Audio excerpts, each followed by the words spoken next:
Hello student, कैसे हैं आप सब। उम्मीद करता हूं आप सब अच्छे होंगे, मस्त होंगे, बेहतर होंगे। Class 12 chemistry NCERT chapter second solution अर्थात बिलियन में आज हम 30 महत्वपूर्ण ऑब्जेक्टिव क्वेश्चन यहां पर देखने वाले हैं, एमसीक्यू क्वेश्चन, जो कि बोर्ड एग्जाम के साथ साथ काफी हेल्पफुल होगा आपके कॉम्पिटिटिव एग्जाम के लिए।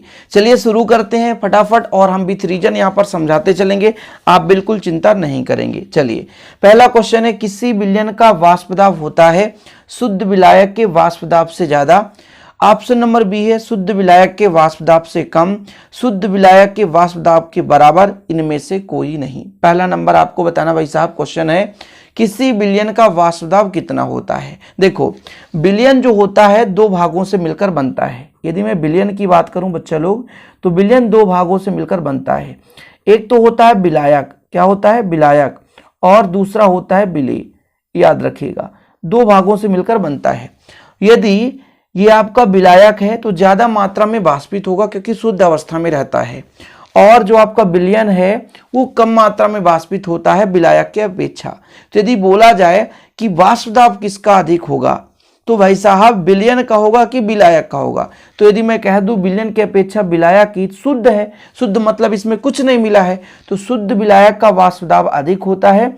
इसलिए हम कह सकते हैं कि जो विलयन का वाष्प दाब है विलायक के वाष्प दाब से कम, क्योंकि विलायक का अधिक तो विलयन का कम, तो शुद्ध विलायक के वाष्प दाब से कम होता है विलयन का वाष्प दाब। Okay, option number second correct answer. चलिए दूसरा देखिए क्वेश्चन, कौन से सांद्रण इकाई ताप से स्वतंत्र होती है, मतलब ताप पर निर्भर नहीं करती है। देखिए यहां पर आपका मोललता है, नॉर्मलता है, मोलरता है, भार आयतन अनुपात है। इनमें से जो भी, जैसे मोललता है सांद्रण इकाई है, मोलरता है, नॉर्मलता है, जो भी सांद्रण इकाई यदि आयतन से संबंधित नहीं रखे वो ताप से संबंधित नहीं रखेगा। क्यों? क्योंकि आपको पता है जैसे जैसे टेम्परेचर यदि बढ़ाएं किसी भी गैस का तो या पदार्थ का, तो उसके आयतन में वृद्धि होगी। टेम्परेचर जो है भाई साहब आयतन के समानुपाती है, टेम्परेचर बढ़ाते जाओ तो आयतन में ऑलरेडी वृद्धि होगी। क्यों? जैसे मान लो किसी पदार्थ को जब आप गर्म करते हो तो वो फैलता है, दूर दूर जाता है, तो आयतन में वृद्धि होती है। इसलिए आयतन जिस पर निर्भर करेगा वही तापमान से संबंध रखेगा। लेकिन यहाँ पर मोलरता भी आपका आयतन से संबंध रखता है, नॉर्मलता, भार, आयतन अनुपात, इसमें तो आयतन है। लेकिन मोललता क्या है? किसी विलयन के 1000 ग्राम विलायक में, किसी विलयन के 1000 ग्राम विलायक में उपस्थित विलेय पदार्थ की मोलों की संख्या। तो यहां पर ये विलायक के मात्रा पर डिपेंड कर रहा है। इसलिए प्यारे बच्चों ऑप्शन नंबर ए हो जाएगा करेक्ट, कि ये जो इकाई है वो ताप से स्वतंत्र होती है। किससे? ताप से स्वतंत्र होती है। चलिए अगला नंबर है, क्वेश्चन नंबर आपका कौन सा है? थर्ड नंबर है, निम्न में से कौन अणुसंख्यक गुण है? चार ऑप्शन है, श्यानता, तरलता, पृष्ठ तनाव, परासरण। बताओ कौन सा सही है? आपने पढ़ा है परासरण, ठीक है, हमने कराया है, सब कुछ कराया है। उम्मीद करता हूं आप लोग देखे होंगे, प्लेलिस्ट में चले जाना, सारे आपको टॉपिक मिल जाएंगे। निम्नलिखित में से कौन सा अणुसंख्यक गुण है? तो ऑप्शन नंबर डी हो जाएगा परासरण। जैसे आपका क्वथनांक है और हिमांक है, ये परासरण है, ये सब की सब क्या है प्यारे बच्चों? अणुसंख्यक गुण है, जो कि अणुओं की संख्या पर निर्भर करती हैं। इसके बाद अगला क्वेश्चन देखो, आइसोटोनिक विलयन वे हैं जिनके बराबर होते हैं।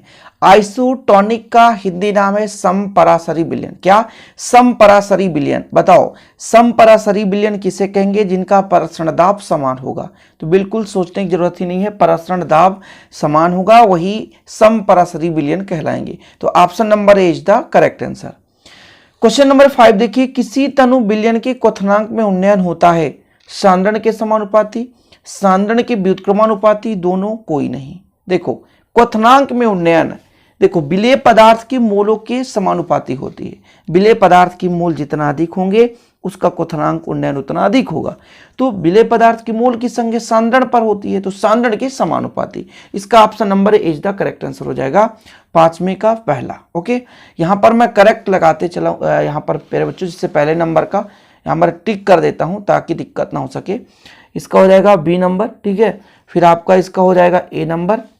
इसके बाद बच्चों लोग इसका हो जाएगा आपका परासरण अणुसंख्यक गुण है। इसके बाद आपका है आइसोटोनिक समपरासरी दाब, किसी तनु विलयन में क्वथनांक में उन्नयन होता है सांद्रण के समानुपाती। और क्वेश्चन नंबर आपका 6 आ जाता है, परासरणी दाब बढ़ता है जब ताप बढ़ाएंगे, ताप घटाएंगे, आयतन बढ़ाएंगे, इनमें से कोई नहीं। परासरण दाब क्या है? जैसे कोई विलयन है, जब वो वाष्प अवस्था में बदलता है, समझ रहे हैं, तो सॉरी मैं यहाँ पे दाब बताने लग गया था। परासरण दाब क्या कहलाता है? परासरण की क्रिया को रोकने के लिए जो हम दाब लगाते हैं उसे हम परासरण दाब कहते हैं। तो इसमें क्या बताना है?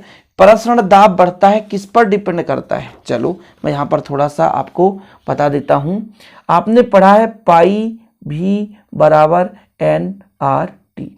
तापमान यदि बढ़ाएंगे तो पाई का मान बढ़ेगा, यानी आपका तापमान बढ़ाने से, क्योंकि प्यारे बच्चों जो ये परासरण दाब है वो टेम्परेचर के समानुपाती होता है। ओके, समझ में आया? तो परासरण दाब ताप बढ़ाने से क्या होता है? बढ़ता है। अगला क्वेश्चन देखो, घोलक की अपेक्षा घोल के हिमांक का मान क्या होता है? अच्छा, घोलक और घोल में क्या डिफरेंस है? थोड़ा सा घोलक की मैं बात करूं, घोलक मतलब जो घोलता है उसे कहते हैं विलायक। क्या बोलते हैं? विलायक। और जो घोल है यानी बना हुआ है, घोल मतलब होता है विलयन। क्या? विलयन। इन दोनों में से हिमांक का मान क्या होगा? ज्यादा होता है, कम होता है, बराबर होता है? इनमें से कोई नहीं। घोलक की अपेक्षा घोल, अच्छा घोल का हिमांक क्या होगा? ज्यादा होगा, कम होगा, बराबर होगा? इनमें से कोई नहीं। हिमांक क्या है? एक चीज आपको बताना है, हिमांक क्या है? मतलब फ्रीजिंग पॉइंट। जैसे कोई भी पदार्थ वो द्रव से ठोस अवस्था में बदल रहा है, तो जो उसे तापमान लगता है उसे हम कहते हैं हिमांक। तो जब भी हम विलयन को किसी ठोस अवस्था में यदि हम बदलना चाहते हैं तो विलायक की अपेक्षा अधिक तापमान की कमी करनी पड़ेगी। समझ रहे हो? तापमान की अधिक कमी करनी पड़ेगी। तो हम यदि कह दें घोल का जो हिमांक है थोड़ा सा क्या होगा? और कम होगा, अधिक नहीं होगा, थोड़ा सा और क्या हो जाएगा? कम हो जाएगा। तो option number B is the correct answer हो जाएगा। पीवी बराबर एस टी, एस मतलब यहाँ पर आर से संबंध है तो आर के बराबर होता है, ध्यान रखिएगा। पीवी बराबर एस टी, जैसे पीवी बराबर आर टी आपने पढ़ा है, एन आर टी, ये चीज पढ़ा ना आपने। पीवी बराबर एन आर टी, मोलों की संख्या एक हो तो पीवी बराबर आर टी। अब यहाँ पर पीवी बराबर एस टी लिखा है, मतलब आर जो है एस के बराबर है, तो आर के बराबर है एस। ओके, चीजें क्लियर है? फटाफट 30 क्वेश्चन करना है बच्चा लोग, थोड़ा फास्ट करिए। विलयन में विलेय तथा विलायक के मोल प्रभाज का योगफल होता है कितना? तो आप भाई साहब ध्यान रखना, विलयन के कितने भी घटकों से मिलकर बना हो लेकिन उनका कुल मोल प्रभाज एक होता है, एक से ज्यादा हो नहीं सकता। कितना होता है? एक होता है। तो option number A is the correct answer हो जाएगा।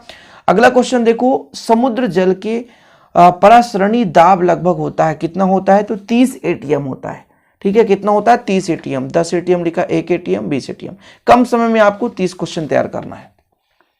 दो द्रवों का एक मिश्रण जो स्थिर संगठन पर उबलता है कहलाता है क्या? दो द्रव हैं, उनको हम मिला दें और एक निश्चित संगठन पर ये उबले, उसे कहते हैं एजियोट्रॉप। क्या बोलते हैं? एजियोट्रॉप। ओके, या एजोट्रॉप बोलते हैं, एजियोट्रॉप। ठीक, चलिए आगे देखो। अगला क्वेश्चन है, विलयन के अणु संख्या गुणधर्म वे गुण होते हैं जो किस पर निर्भर करते हैं? अणु संख्या। यहां पर देखो ना, अणु संख्या मतलब अणुओं की संख्या पर। 4 ऑप्शन है। कणों के आकार पर नहीं, विलायक की प्रकृति पर नहीं, केवल कणों की प्रकृति पर नहीं, केवल की कणों की संख्या पर। हाँ भाई साहब, कणों की संख्या पर निर्भर करेगा। चीजें क्लियर है? तो option number D is the correct answer. अगला क्वेश्चन देखो, आपेक्षिक वाष्प दाब का अवनमन होता है, अवनमन कितना होता है? तो मैंने आपको बताया था मोल प्रभाज के समानुपाती होता है। विलेय पदार्थ के मोल P0 माइनस PA बटा P0A। अब यहाँ पर A का S से संबंध है भाई, बाकी ये तो सिमिलर किसी के नहीं है, या इसको ऐसा भी लिख सकते हो P0 माइनस PS अपान P0 ऐसा। तो ये आपका सही आंसर हो जाएगा ऑप्शन नंबर बी। आपेक्षिक वाष्प दाब में अवनमन, वाष्प दाब में अवनमन क्या होता है? P0A minus PA। ओके, चलिए देखो भाई साहब आगे देखो, विलयन के अणु संख्यक गुणधर्म का उदाहरण है घनत्व है, द्रव्यमान है, ताप है। तो मैंने अभी एक और क्वेश्चन कराया था, जो परासरण दाब है वो आपका अणु संख्यक गुणधर्म का उदाहरण है, और क्वथनांक भी, हिमांक भी, ये सब के सब क्या है? अणु संख्यक गुणधर्म के उदाहरण है। तो option number C is the correct answer. अगला क्वेश्चन देखो, सिर्फ एक कण ही अर्धपारगम्य को पार कर जाते हैं।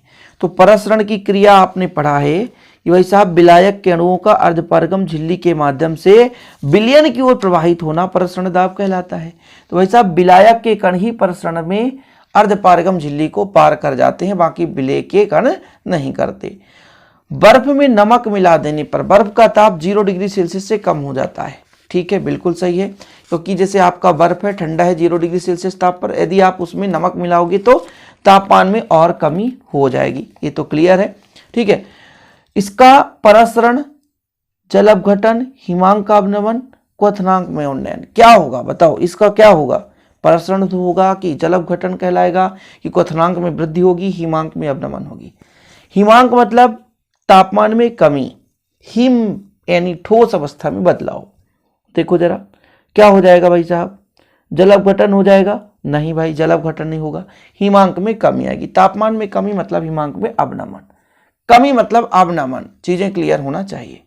विलयन के संगुणित होने वाले विलेय के लिए वांट हाफ गुणांक होता है। बताओ वांट हाफ गुणांक कितना होता है? 1 से कम, 1, 0, 1 से अधिक, 1 और 2 के बीच। कुछ चीजें तो याद करना पड़ेगा। तो भाई साहब इसका जो वांट हाफ गुणांक का मान होता है 1 से कम होता है, याद रखना। कितना होता है? 1 से कम होता है। क्वेश्चन नंबर 18, अणुसंख्यक गुणधर्म नहीं है। हिमांक में अवनमन बिल्कुल है, वाष्पदाब में आपेक्षिक अवनमन बिल्कुल है, क्वथनांक में उन्नयन बिल्कुल है, परसरण होता वो भी होता है, लेकिन प्रकाशिकी क्रियाशीलता ये नहीं है प्यारे बच्चों। तो ऑप्शन नंबर बी आपका हो जाएगा कि ये अणुसंख्यक गुणधर्म नहीं है। इसके बाद अगला क्वेश्चन देखो, बेंजीन में नेप्थालीन मिलाने पर इसके हिमांक को क्या होगा? नेप्थालीन मिला दो तो बढ़ेगा घटेगा, अपरिवर्तित रहेगा, पहले घटता है फिर बढ़ता है, क्या होगा? तो हिमांक में अवनमन होगी, क्योंकि हिमांक में कमी होती है। किसी भी पदार्थ में यदि आप कुछ अन्य पदार्थ मिला दो तो हिमांक में और कमी होगी, इतना याद रखना, तो घटेगा।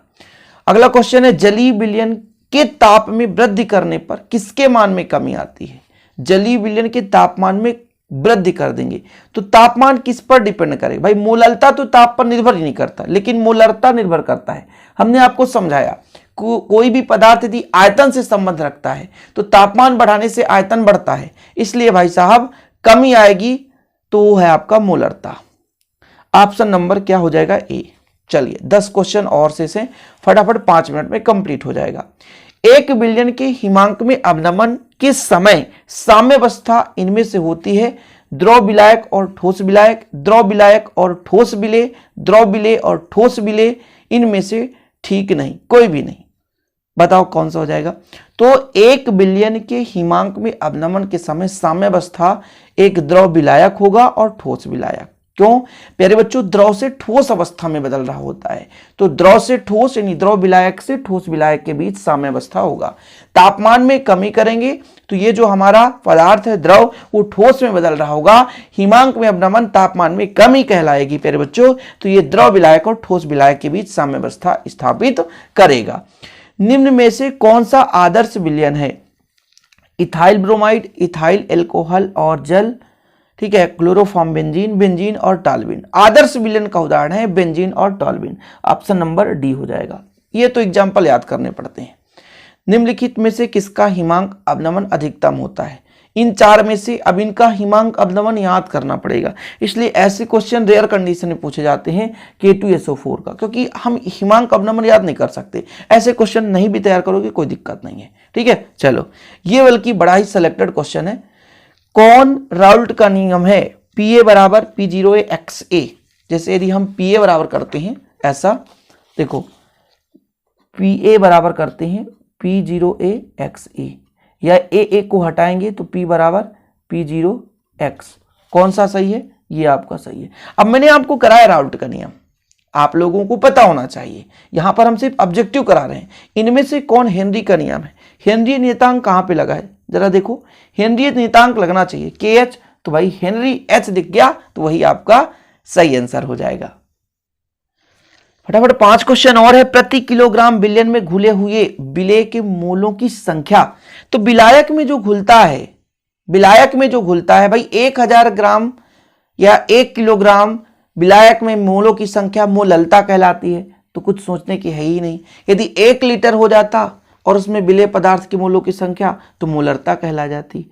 विलेय पदार्थ के ग्राम तुल्यांकों की संख्या तो फिर फार्मलता हो जाती। समझ रहे हैं? या तुल्यांकी द्रव्यमान की संख्या ग्राम तुल्यांक तो फिर नॉर्मलता, ग्राम सूत्र द्रव्यमान तो फार्मलता, ग्राम सूत्र द्रव्यमान तो फार्मलता। ओके, तो भाई किसी बिलियन के 1000 ग्राम या 1 किलोग्राम में जो भी विलेय पदार्थ के मोलों की संख्या है वो मोललता कहलाती है।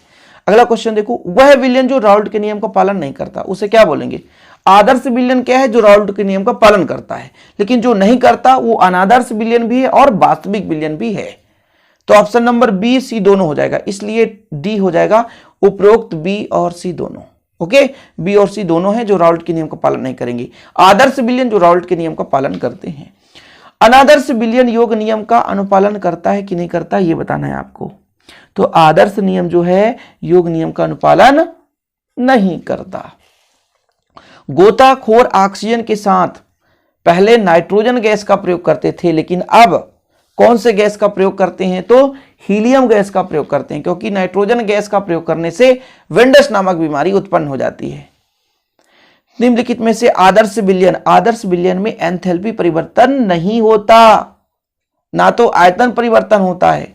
तो ये आपका यानी डेल एच का मान कितना होता है? 0, परिवर्तन ही नहीं होता। अब देखो इसमें बोला आयतन बड़ा है, यहाँ पर एंथैल्पी छोटा है, एंथैल्पी बड़ा है, ऐसा नहीं भाई, एंथैल्पी में परिवर्तन ही नहीं होता। तो इस प्रकार से 30 क्वेश्चन मात्र 15-16 मिनट में हो गए कंप्लीट। आप लोग प्लीज इस वीडियो को शेयर करें, बोर्ड एग्जाम के लिए तैयारी करें, और आपको जो भी डाउट हो कमेंट सेक्शन में भरपूर आप लिख सकते हो। मिलते हैं अगली वीडियो के साथ। जय हिंद, वंदे मातरम।